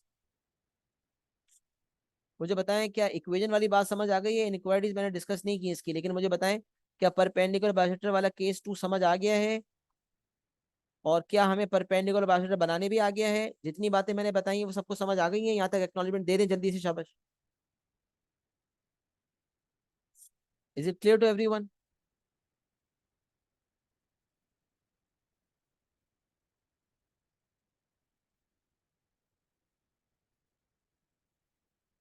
अच्छा, अब यहाँ पर जब हम इनइक्वालिटी की बात करते हैं तो वो भी देख लेते हैं। यहाँ अगेन बात वही है, ग्रेटर देन, अगर केस 2 है और ग्रेटर देन है तो डॉटेड बनेगा, ग्रेटर देन या लेस देन होगा तो डॉटेड बनेगा, ग्रेटर देन इक्वल टू या लेस देन इक्वल टू होगा तो सॉलिड लोकस बनेगा। ये बात मैंने पहले बता दी, बार बार बताने की जरूरत नहीं है, लेकिन खैर यहाँ पर लिखा हुआ भी है नोट्स में, सही है। अच्छा, अब सवाल ये पैदा होता है कि सर्कल के केस में तो इनसाइड द सर्कल या आउटसाइड द सर्कल शेड हो जाता था और वाजिब समझ में आ जाता था, क्योंकि एक तरफ मॉडल्स होता था दूसरी तरफ कॉन्स्टेंट होता था, पर यहाँ तो दोनों तरफ मॉडल्स है। तो अब क्या करें, क्या तरीकेकार है? तो इसका भी मैं एक तरीका बताता हूँ आपको। याद रखें, जब यहाँ पर इनइक्वालिटी हो, केस 2 में जब इनइक्वालिटी हो, तो ये देखा करें कि कौन सी वाली साइड लेसर देन वाली साइड। शेडिंग हमेशा लेसर देन वाली साइड पर होती है, मतलब Z-A, मॉडल्स ऑफ Z-A वाली साइड ग्रेटर है और मॉडल्स ऑफ Z-B वाली साइड लेसर है। तो इसका मतलब शेडिंग होगी उस तरफ जहां पर फिक्स कॉम्प्लेक्स नंबर बी मौजूद है, बी की तरफ शेडिंग होगी, बी की तरफ शेडिंग होगी। तो लिखा हुआ यही है। अच्छा, ये क्योंकि इक्वल टू नहीं है तो डॉटेड बनेगा। A dotted perpendicular bisector will be made and the region towards the fixed complex number B will be shaded. A solid perpendicular bisector will be made and the region towards the fixed complex number B will be shaded. Shading B की तरफ होगी क्योंकि B वाली side जो है वो laser वाली side, हमेशा याद रखें। अब जैसे ये हो गया, मिसाल है, यहाँ है, ये केस कर लेते हैं, यहाँ पर ये कर लेते हैं, सेम इक्वेशन को इनइक्वालिटी बना दिया मैंने, ये वाली चीज। अब शेडिंग कहाँ पर होनी है? शेडिंग होनी है लेसर वाली साइड की तरफ, तो 2 + 2 आउटर जहाँ मौजूद है उस तरफ शेडिंग होनी है। अब क्योंकि यहाँ लेस देन इक्वल टू है, इसका मतलब सॉलिड लोकस बनेगा, लोकस बना हुआ है, शेडिंग यहाँ पर होगी, इस तरफ शेडिंग हो, ये पूरे ये वाली साइड शेड हो। क्यों? 2 + 2 आयोटा वाली साइड लेसर है, वहां शेडिंग होगी। अच्छा, लॉजिक सुन ले, क्या लॉजिक है, अगर नहीं जहन में आ रही तो। जेड अगर यहाँ मूव कर रहा है तो उसकी डिस्टेंस दोनों जगह से बराबर है, लेकिन अगर जेड, मिसाल है, जेड की डिस्टेंस, जेड की डिस्टेंस जो है, Z is moving in such a way that the distance between Z, moving complex number z and fix complex number 2 + 2 iota, Z moving complex number है, बोलने की जरूरत नहीं है। Z is moving in such a way that the distance between Z and 2 + 2 iota is less than the distance between Z and 4 + 4 iota. तो Z मतलब 2 + 2 iota के करीब है, तो इसका मतलब Z यहाँ घूम रहा है, यहाँ घूम रहा है, यहाँ घूम रहा है। अब अगर Z यहाँ पर भी है तो उसका Z का फासला 2 + 2 iota से कम है और Z का फासला 4 + 4 iota से ज्यादा है। अगर ये 3 सेंटीमीटर है तो ये 5 सेंटीमीटर हो रहा होगा। तो अगर Z जो साइड लेसर है इसका मतलब कॉम्प्लेक्स नंबर उसी लेसर वाली साइड के पास होगा। तो z यहाँ होगा, यहाँ होगा, यहाँ होगा, यहाँ होगा, यहाँ होगा। परपेंडिकुलर बाइसेक्टर के उस तरफ होगा जिस तरफ 2+2 आयोटा मौजूद है, क्योंकि 2+2 आयोटा लेसर वाली साइड। तो इसलिए अगर यहाँ इस तरह से होता तो शेडिंग यहाँ पर होती, और अगर ये इस तरह से होता greater than equal to sign होता, अब लेसर वाली साइड 4+4 आयोटा वाली होती, तो शेडिंग यहाँ होती, शेडिंग यहाँ होती। तो शेडिंग हमेशा उस तरफ होती है जो लेसर वाली साइड है। लेस देन या ग्रेटर देन होगा डॉटेड, लेस देन या इक्वल्स टू या ग्रेटर देन इक्वल्स टू होगा सॉलिड, बट जो साइड लेसर वाली साइड होगी वहां पर शेडिंग होगी। क्या इनइक्वालिटी वाली बात, शेडिंग वाली बात क्लियर है? हर सवाल के बाद क्लियर का एक्नॉलेजमेंट जरूरी है, ताकि मैं आगे बढ़ता रहा हूँ मोटिवेशन के साथ। आपने तो खाली यस लिखना है, मैं तो बता रहा हूँ, पूरा समझा रहा हूँ, इतना तो कर सकते हैं, जल्दी जल्दी करें। Is it clear to everyone?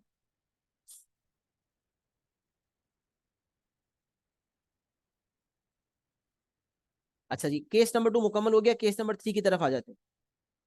Case number 1, एक तरफ मॉडुलस एक तरफ कांस्टेंट। एक तरफ मॉडुलस वाला केस सर्कल, दो तरफ मॉडुलस वाला केस परपेंडिकुलर बाइसेक्टर, आर्ग्यूमेंट वाला केस हाफ लाइन। अब हाफ लाइन का क्या चक्कर है, आइए देखते हैं। मॉडुलस का जब हमने पढ़ा था कॉन्सेप्ट, तो हमें पता था कि मॉडुलस का मतलब होता है डिस्टेंस फ्रॉम ओरिजिन। मॉडुलस एक फिक्स कॉम्प्लेक्स नंबर का मतलब होता है डिस्टेंस फ्रॉम ओरिजिन। तो हमने बात दी, कॉन्सेप्चुअली बातें भी हमने डिस्टेंस के हवाले से की थी। अब आर्गुमेंट का कॉन्सेप्ट क्या है कि अगर मुझे आर्गुमेंट निकालना है, मिसाल है 3+4 आयोटा का, तो 3+4 आयोटा को मैं मार्क करूंगा आर्गन डायग्राम पे, और फिर तरीका ये होता है कि उस 3+4 आयोटा को मैं ओरिजिन से ज्वाइन करूंगा, और फिर जो लाइन बनेगी उसका पॉजिटिव रियल एक्सिस से जो एंगल होगा उसको मैं आर्गुमेंट कहता हूँ। ऐसा ही ये कॉन्सेप्ट सीखा था। कोई भी कॉम्प्लेक्स नंबर जिसका आर्गुमेंट निकालना है वो फिक्स कॉम्प्लेक्स नंबर है, उसको ओरिजिन से ज्वाइन करेंगे, जो लाइन बनेगी उस लाइन का पॉजिटिव रियल एक्सिस से जो एंगल होगा उसको आर्गुमेंट कहा जाता है। अब अगर वो फर्स्ट एंड सेकंड क्वाड्रेंट में होगा, -π से π वाला जो आर्गुमेंट का डोमेन बताया था थीटा के लिए, तो फर्स्ट एंड सेकंड में है तो anti clockwise, third and fourth में है तो क्लॉकवाइज, पॉजिटिव नेगेटिव ये सब चक्कर हमने देखे थे, सही है, ये बात हम पहले क्लियर कर चुके हैं। अभी मेरा मकसद सिर्फ बताने का ये है कि आर्गुमेंट के अंदर हम क्या करते थे, ओरिजिन से ज्वाइन करने के बाद जो लाइन बनती थी उसका पॉजिटिव रियल एक्सिस से एंगल देखते थे, है ना। अब जरा सुनिएगा मैं जो समझाऊंगा। अगर मैं कहूंगा ना argument of z is theta, तो आप समझ जाएंगे कि जेड को जब मैं ओरिजिन से ज्वाइन करूंगा, जेड को जब मैं ओरिजिन से ज्वाइन करूंगा, तो जो लाइन बनेगी उसका पॉजिटिव रियल एक्सिस से एंगल थीटा होगा। अब यहां सिर्फ आर्गुमेंट ऑफ जेड नहीं लिखा हुआ, आर्गुमेंट ऑफ z-a लिखा हुआ है। अब z is a moving complex number and a is a fix complex number. अब z और a के दरमियान जो लाइन है, पहले हम बात कर रहे थे डिस्टेंस की, z और a के दरमियान जो लाइन बनेगी उसका पॉजिटिव रियल एक्सिस से, या समझ लें पॉजिटिव, हाँ पॉजिटिव रियल एक्सिस ही कह लें अभी, पॉजिटिव बेसिकली एक हॉरिजॉन्टल लाइन बनती है, उसको हम पॉजिटिव रियल एक्सिस अगर कह लें, तो पॉजिटिव रियल एक्सिस से उसका जो एंगल है वो हमेशा थीटा के बराबर।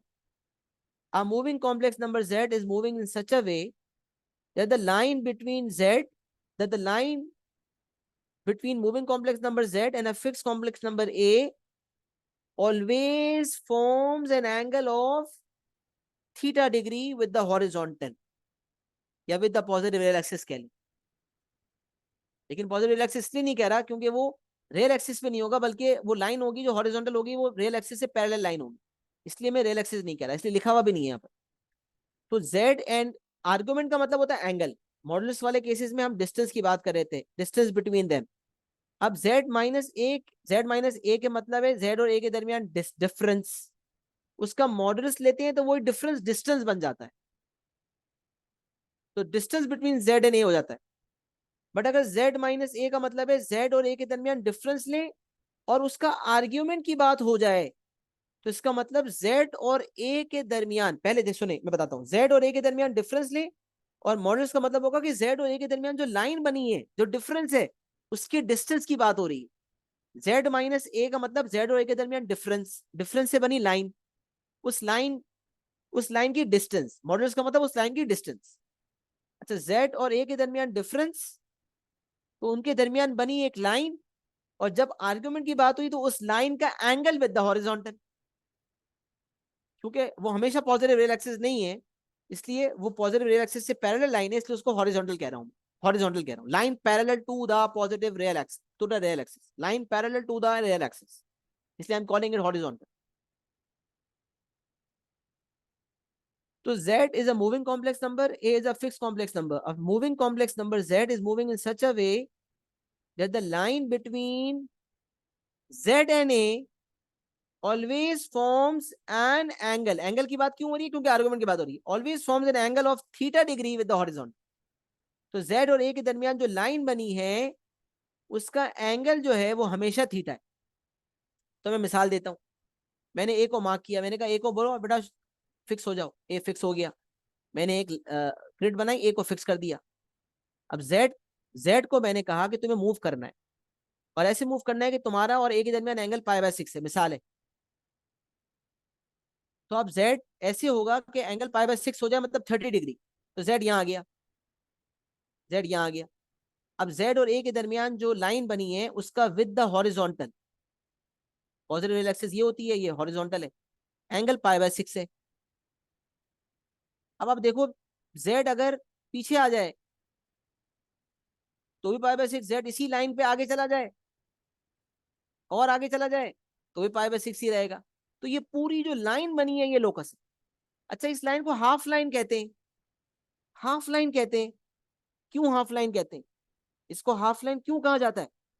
हाफ लाइन इसे इसलिए कहा जाता है कि ये लाइन इस ए से नीचे नहीं जा सकती, क्योंकि अगर ये लाइन ए से नीचे चली गई ना तो अब एंगल यू हो जाएगा। पहले एंगल यू बन रहा था, अब यू बनेगा। तो अगर पॉइंट ए ऊपर वाली बात करेंगे तो एंगल ये है, और इससे नीचे चला जाऊंगा तो एंगल चेंज हो जाएगा, क्योंकि हमें -π से π के डोमेन को भी तो मद्देनजर रखना है। तो इसीलिए लाइन जो है वो इस पॉइंट को, इस पॉइंट से पीछे नहीं आ सकती, लिहाजा ये पॉइंट मेरा स्टार्टिंग पॉइंट कहलाता है। इससे पीछे लाइन नहीं जा सकती। The line can not go beyond the fix complex number ए।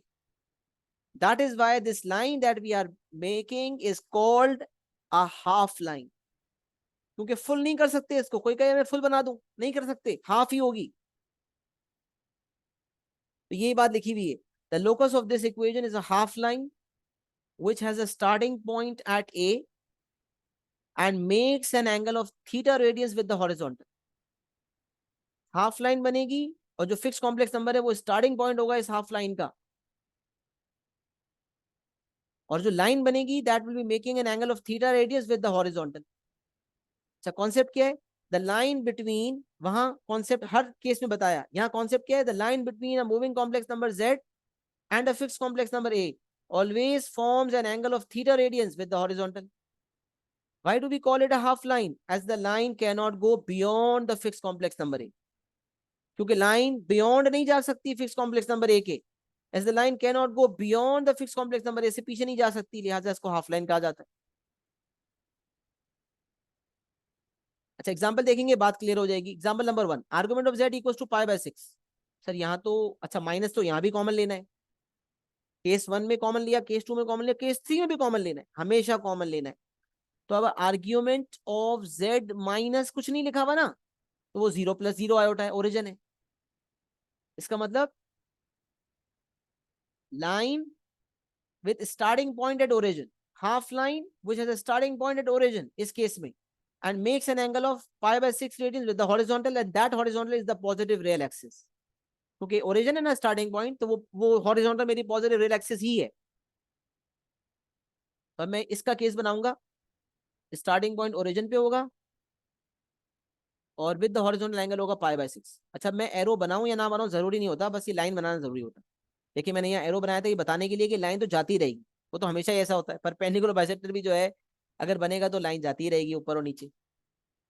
सही है, सर्कल तो खैर घूमता ही रहता है, लेकिन यहाँ भी एरो होने चाहिए फिर, लेकिन जरूरी नहीं होते ये एरोज, में ये बताना था। तो यहाँ तो एरोज बनाए हुए, बट यहाँ नहीं बनाए हुए, इसका मतलब जरूरी नहीं है। तो ये वाला केस जो है माइनस कॉमन लेना था, बट यहाँ तो ओरिजिन है तो मसला नहीं है।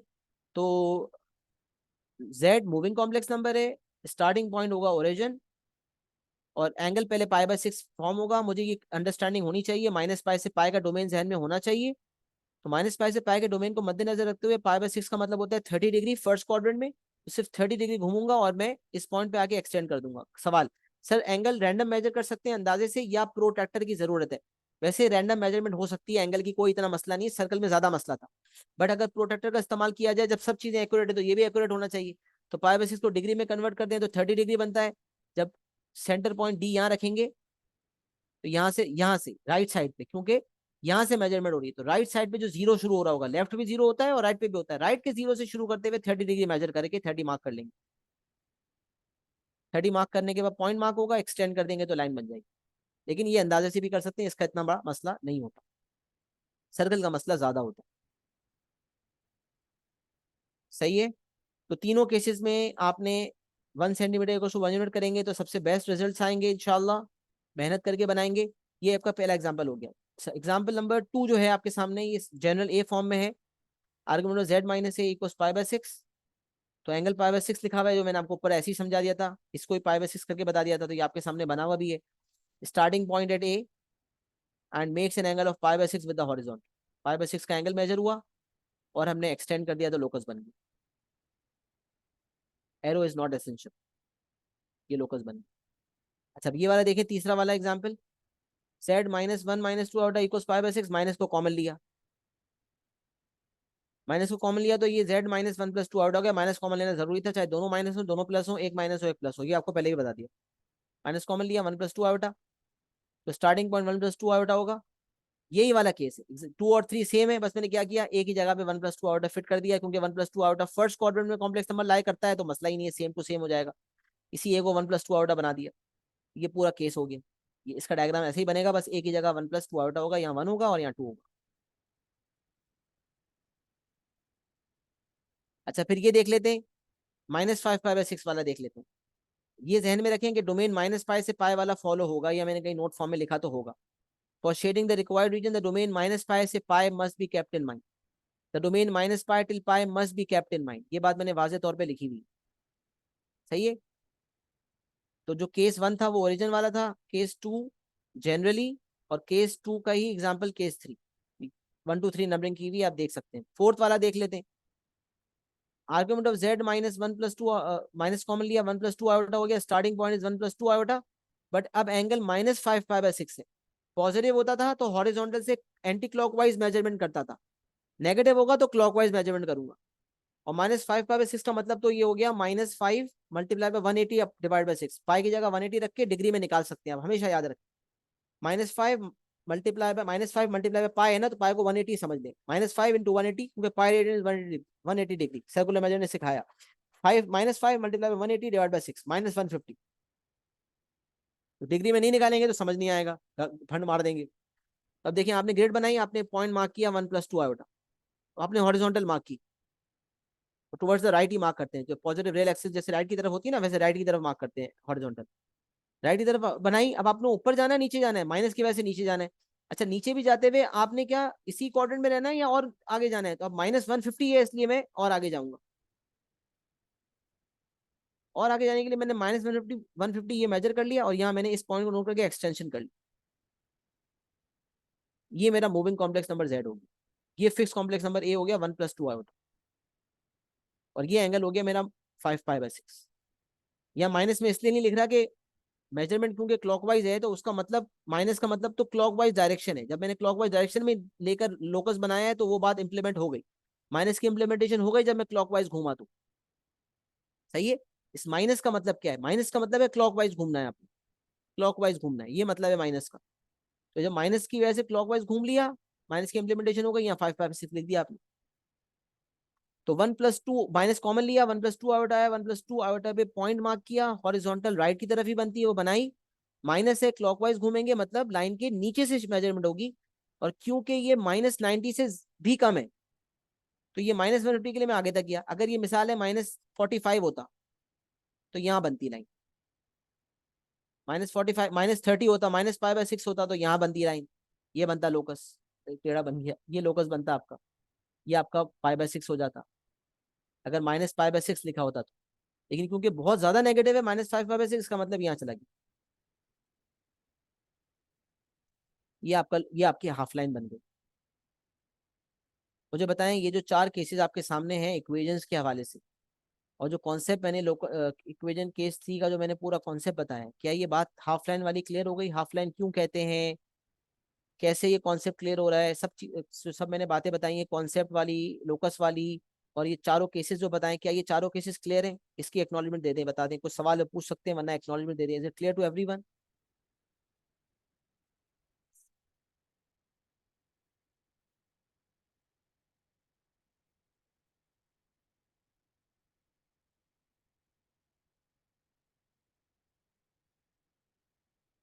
चलिए अल्हम्दुलिल्लाह, यहाँ तक सबको क्लियर है। जो इतनी मेहनत हो रही है वो वसूल है। आगे बढ़ते हैं। इनइक्वालिटीज में, जब इनइक्वालिटी सब में देखी थी, यहाँ भी देख लेते हैं। इनइक्वालिटी की जो शेडिंग होती है वो थोड़ी कॉमन सेंस की बेसिस पर होती है। अब मैं आपको ये बता दूं, अगर ये मिसाल, ये वाला केस है, आर्गुमेंट ऑफ जेड, अच्छा इसका स्क्रीनशॉट ले लें, कि कुछ लिखना हो तो लिख लें, क्योंकि टाइम मेरे पास कम है, मैं ईशा की नमाज से पहले वाइंड अप करना चाहता हूँ। तो जल्दी से इसका स्क्रीनशॉट ले लें, ताकि आपको नोट्स बनाने हो तो ये आप लिख लें। लेक्चर रिकॉर्डिंग तो मिल जाएगी, लेकिन स्क्रीनशॉट भी होना चाहिए, ताकि आप नोट्स बगैर रिकॉर्डिंग देखे बना लें। इसका स्क्रीनशॉट ले लिया होगा आपने।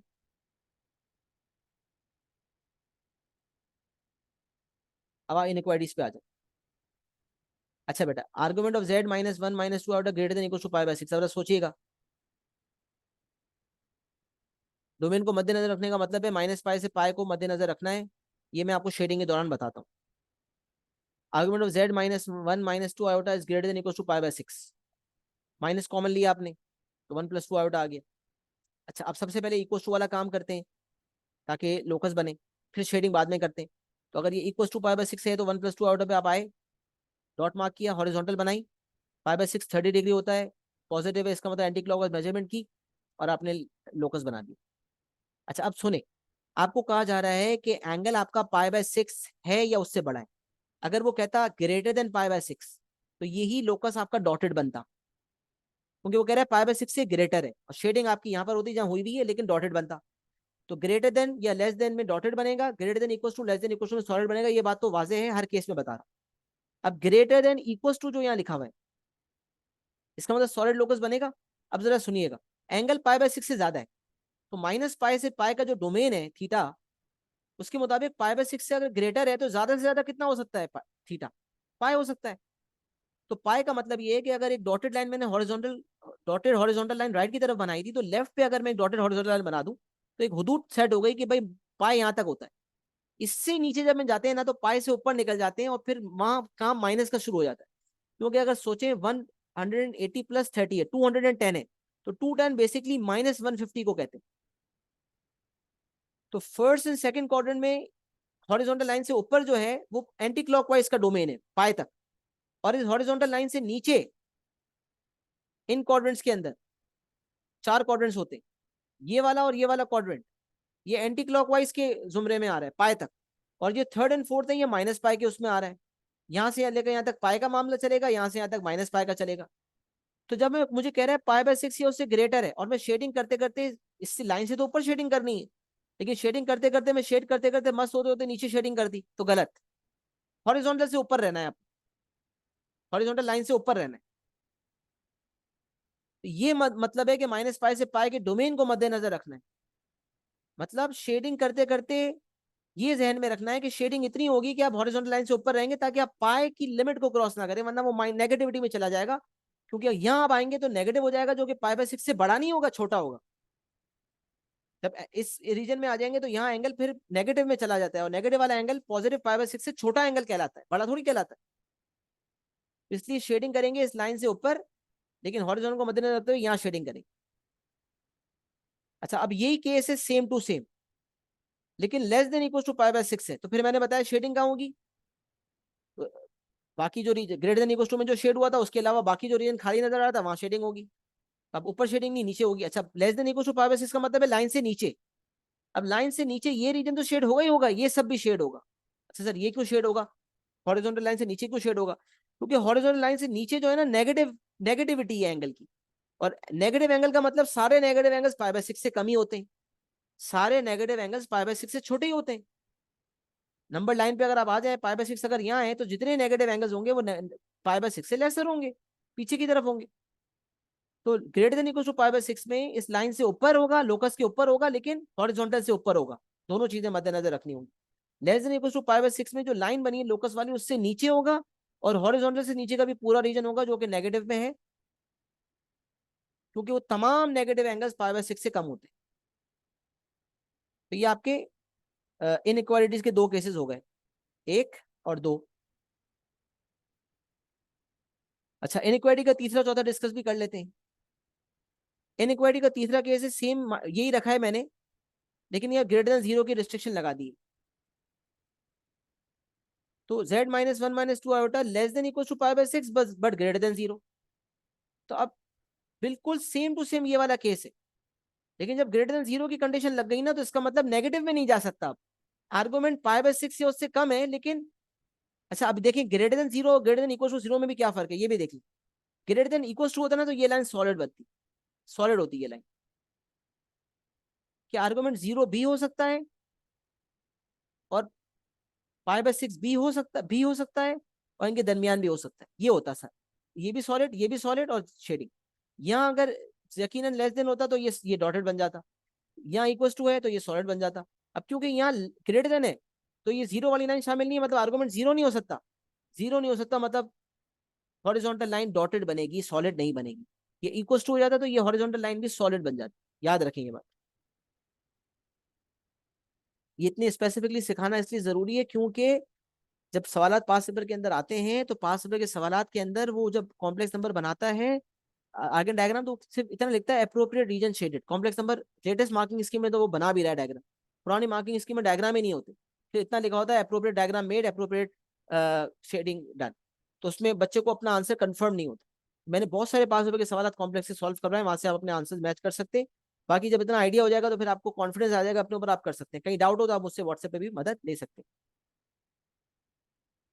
तो अब देखें, लेस देन इक्वल टू पाई/6 का मतलब ये हुआ कि पाई/6 या उससे कम, और ग्रेटर देन 0 का मतलब है कि अब आपने नीचे तक शेडिंग नहीं करनी, नेगेटिव में नहीं जाना, बस ये रीजन रखना। सही है, तो ये आपकी तीसरी वाली चीज हो गई। और तीसरी वाली चीज में मैंने ये इक्वल टू बना के चौथी भी बता दी कि अगर इक्वल टू होगा तो ये सॉलिड बनेगा। फिर आखिरी वाला देख लेते हैं, फोर्थ वाला। Argument of z-1 - 2 iota less than equal to -pi. अब यह माइनस है, तो -1 माइनस कॉमन लिया, 1 + 2 आयोटा पे आए। -पाई/6 का मतलब क्लॉकवाइज, हॉरिजॉन्टल बनाई, क्लॉकवाइज मेजरमेंट की, क्लॉकवाइज मेजर करके एंगल पाई/6 30 डिग्री है। मैंने ऊपर बता दिया था, ये -5/6 में मैंने बताया था आपको यहाँ पर कि अगर -5/6 होता तो यहाँ पर जाते, तो ये वही वाला केस है, बस इनइक्वालिटी के साथ। तो 1 + 2 आयोटा यहाँ पर मार्क किया, माइनस कॉमन लेने के बाद जो पॉइंट आया वो स्टार्टिंग पॉइंट है। -पाई/6 से मतलब हॉरिजॉन्टल बनाने के बाद क्लॉकवाइज मेजरमेंट करेंगे, और फिर आपने लाइन बना दी, क्योंकि यहाँ इक्वल टू शामिल है तो सॉलिड लोकस बनेगा, सॉलिड लोकस बन गया। सही, आप सोचिएगा, लेस देन इक्वल टू -पाई/6, -पाई/6 या उससे कम, उससे कम का ग्रेटर होता ना, ग्रेटर होता, यहाँ ग्रेटर देन इक्वल टू होता, तो यहाँ शेडिंग होती और यहाँ पूरे में भी शेडिंग होती, क्योंकि ये सब पॉजिटिव होता पाए तक, ये सब -पाई/6 से बड़ा होता, ये सब शेड हो जाता, ये शेड नहीं होता रीजन, ये जो शेड हुआ हुआ है ये शेड ना होता, ये वाला और ये वाले रीजन शेड होते पूरे, ये यहाँ शेडिंग होती है और यहाँ शेडिंग होती है। ग्रेटर देन इक्वल टू होता, लेस देन इक्वल टू इसका मतलब -पाई/6 से कम, तो मैं इससे नीचे शेडिंग करना शुरू की, लेकिन इस लाइन से भी नीचे और हॉरिजॉन्टल से भी नीचे, वही बात जो पहले बताई थी कि उस लाइन से भी ऊपर, इस लाइन से भी ऊपर और हॉरिजॉन्टल से भी ऊपर, क्योंकि पॉजिटिविटी है, -पाई से पाई के डोमेन को मद्देनजर रखना है। तो -पाई, क्योंकि अगर मैं शेडिंग करते करते अंदर तो ऊपर चला गया तो फिर वो तो पॉजिटिव हो जाएगा, पॉजिटिव वैल्यू तो -पाई/6 से बड़ी होती है। तो -पाई/6 से लेसर का मतलब इस लाइन से नीचे, और -पाई से पाई के डोमेन को मद्देनजर रखते हुए हॉरिजॉन्टल से भी नीचे, तो ये वाला रीजन शेडिंग होती।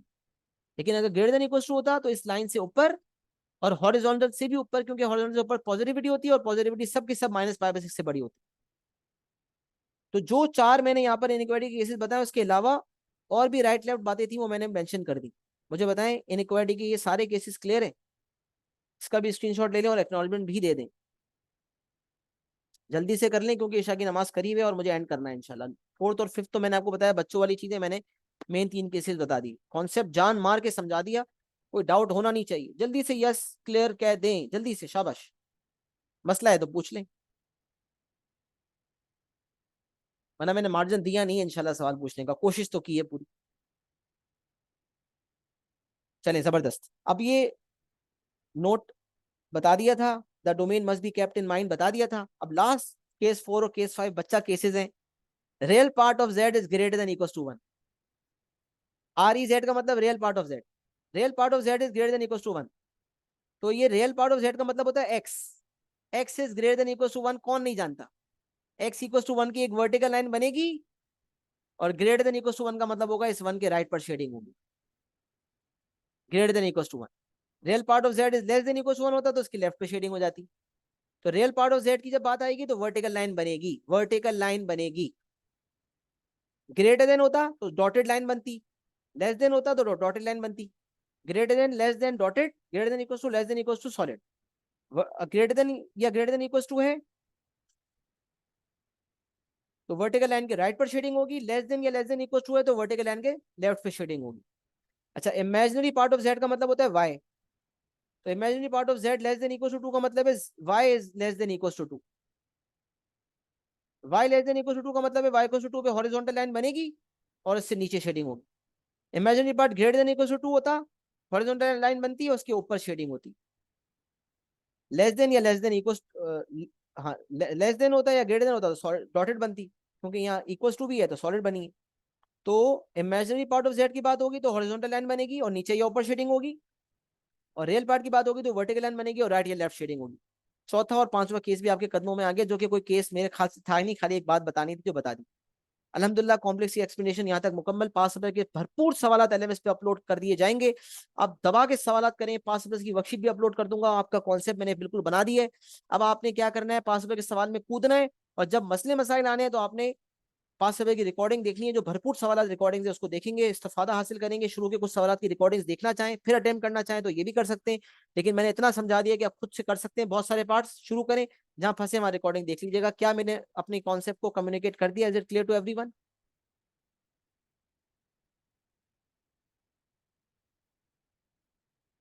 चलिए अल्हम्दुलिल्लाह, अल्लाह का फजल है, अल्लाह का करम है। आज कमिटमेंट थी कि आज क्लास जितनी लंबी हो जाए, आज हमने कॉम्प्लेक्स नंबर की एक्सप्लेनेशन को मुकम्मल करना है। अल्हम्दुलिल्लाह हमने कॉम्प्लेक्स नंबर की एक्सप्लेनेशन को मुकम्मल कर दिया है। पास पेपर के सवाल कीजिएगा, फीडबैक शेयर कीजिएगा। अपना बहुत सारा ख्याल रखिएगा। बाकी अपडेट व्हाट्सएप ग्रुप पे देता हूँ इंशाल्लाह। अपना बहुत सारा ख्याल रखिएगा। अस्सलाम वालेकुम व रहमतुल्लाहि व बरकातहू।